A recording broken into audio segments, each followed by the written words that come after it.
Welcome to the Tech Egg. Don't get scrambled. Enjoy the video. In this video, I will show you how to make a simple chicken curry. We'll start by gathering all our essential ingredients.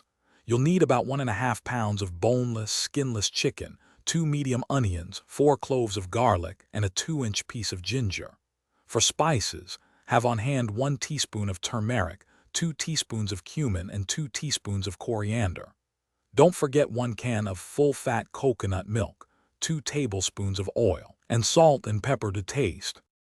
Once your ingredients are prepped, it's time to build the flavor base. First, finely dice your 2 medium onions. Next, mince your 4 cloves of garlic and the 2-inch piece of ginger. Heat 2 tablespoons of your preferred cooking oil in a large pot or Dutch oven over medium heat. Add the diced onions and sauté them for about 5 to 7 minutes until they become soft and beautifully translucent, releasing their sweet aroma. Now let's introduce more flavor.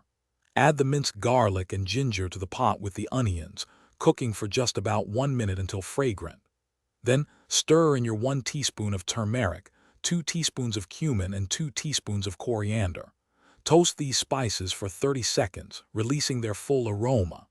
Next, add your 1.5 pounds of cubed chicken, browning it on all sides for about 5 minutes, ensuring it's well coated. Finally, it's time to bring it all together.